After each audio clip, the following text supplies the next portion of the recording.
Imaginen esto por un segundo. Ahora mismo, miles de cajas, contenedores y productos están cruzando silenciosamente las fronteras de todo el mundo.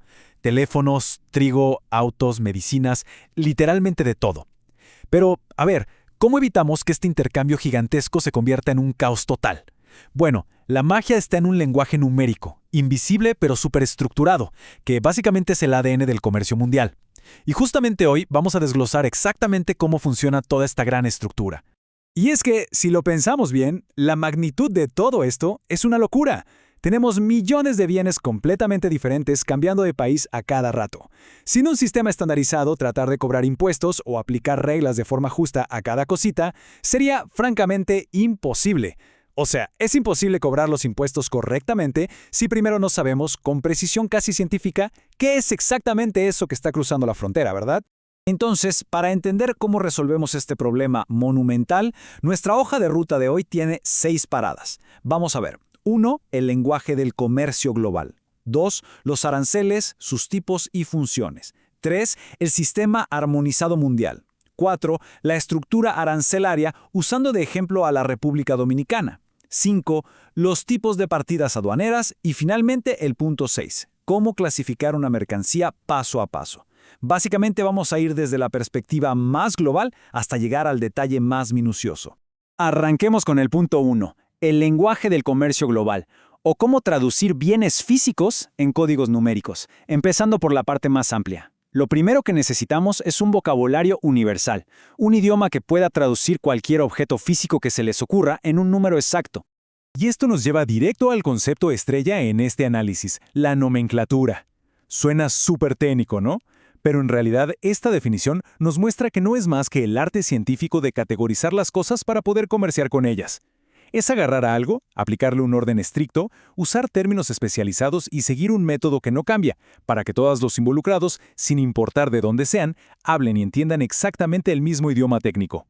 ¿Pero cómo logramos poner todo en orden? Bueno, resulta que cada producto que existe en el planeta se pasa por 4 filtros analíticos, o lentes por así decirlo. Primero, nos preguntamos de qué está hecho, o sea, su materia constitutiva. Segundo, ¿a qué reino pertenece de la naturaleza? ¿Animal, vegetal o mineral? Tercero, ¿qué tan procesado está? Lo que llamamos su grado de elaboración. Y cuarto, sencillamente, ¿para qué sirve? Su función.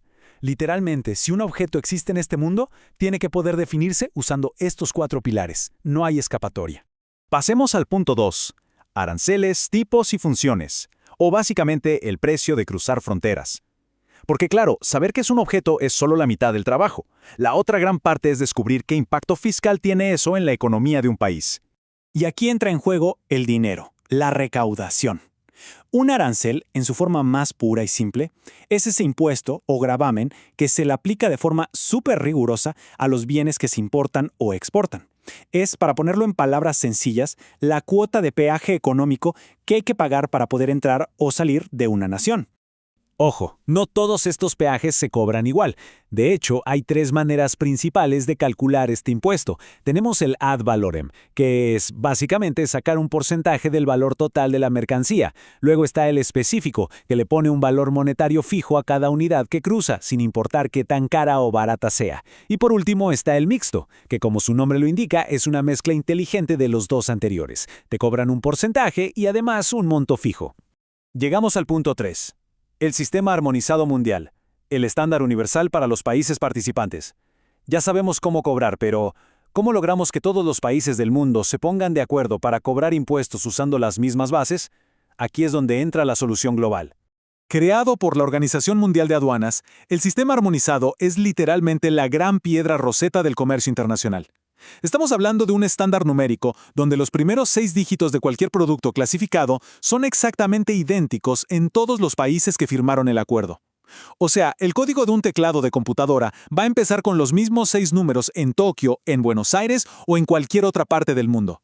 Es una genialidad. Y la forma en que funciona toda esta estructura es súper interesante. Piénsenlo como si fueran esas muñecas rusas que van una dentro de otra, yendo desde lo más general hasta lo más diminuto. Todo empieza agrupando grandes características en una sección. De ahí, abrimos la muñeca y bajamos al capítulo. Luego, nos ponemos un poco más específicos en la partida. Y al final, llegamos a la subpartida, que es donde se ven los detalles estadísticos o de protección económica. Para que esto quede súper claro, vamos a desarmar un código real, como el 47.10.56. Fíjense en la jerarquía. Los primeros números nos dicen cuál es su capítulo amplio, los que le siguen nos revelan la partida que está subordinada a ese capítulo, y los últimos exponen la subpartida específica del sistema armonizado. En serio, es como tener un GPS numérico exacto para encontrar cualquier mercancía. Lo que nos lleva al punto 4. Estructura arancelaria en la República Dominicana. Básicamente, cómo agarramos ese estándar global del que hablábamos y lo adaptamos a nivel local. Es hora de ver cómo se estiran esos 6 dígitos internacionales para cubrir las necesidades propias de un país soberano. Tomando como modelo a la República Dominicana, vemos algo muy revelador.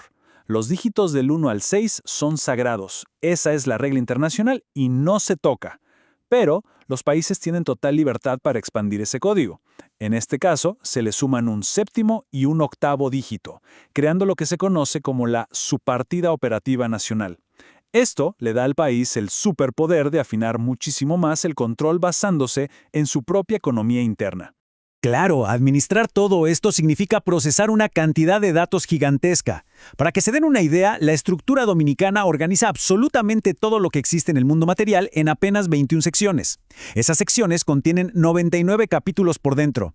Y un dato curioso, los capítulos 77, 98 y 99 se dejan en blanco a propósito, sabiamente reservados como comodines para usos especiales o futuras expansiones. A partir de ahí, todo se desglosa en más de 1200 partidas. Es un rompecabezas enorme. Vamos a seguirle la pista a un producto real para ver este viaje analítico. Empezamos bien arriba, en la sección 1 que engloba a los animales vivos. De ahí bajamos al capítulo 01, exclusivo para animales vivos. Seguimos bajando a la partida 0101 para caballos y asnos. Nos ponemos más específicos en la subpartida 010121 solo para caballos reproductores de raza pura. Y ¡pum! Finalmente aterrizamos en el código nacional de 8 dígitos, 01012101. Es un recorrido impecable, desde la idea más macro hasta el detalle más microscópico. Bueno, pasemos al punto 5. Tipos de partidas aduaneras. Categorizando los formatos de los códigos, porque atención aquí, no todos los códigos están armados de la misma manera. Hay una diferencia fundamental en cómo se ven estos números. Tenemos las partidas cerradas, que básicamente ya concluyeron, no hay ningún desglose adicional que hacer ahí, y por eso siempre terminan en pares de ceros como el 70.008.00.00. Pero por el otro lado están las partidas abiertas. Estas sí necesitan rascar un poco más profundo y terminan en números muy específicos que te dan un nivel de detalle muchísimo mayor dentro de esa categoría. Ahora, más allá de si están abiertas o cerradas, estas partidas tienen un nombre, o lo que se llama una designación. Algunas van directo al grano de forma súper específica, como por ejemplo camisas de algodón para hombres. Otras son un poquito más genéricas, apuntando a accesorios de vestir. Y las más curiosas son las partidas residuales. Son literalmente como el cajón de las cosas sueltas que todos tenemos en casa. Sirven para meter ahí productos vegetales o lo que sea que simplemente no encajan en ninguna otra parte del sistema. Con esto nos aseguramos de que absolutamente todo tenga su lugar asignado. Y así llegamos al último punto, la sección 6, cómo clasificar una mercancía, el proceso final paso a paso. Esta es la parte súper pragmática, el procedimiento real que hace un experto aduanero en su día a día.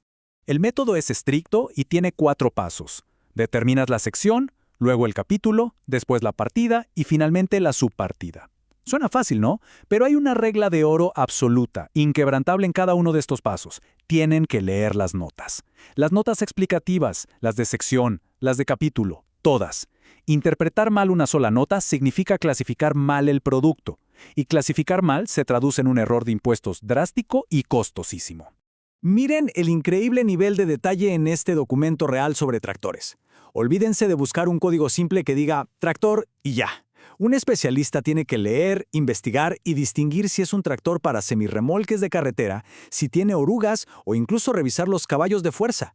O sea, un motor de menos de 18 kilowatts va en una fila completamente distinta al que supera los 130 kilowatts.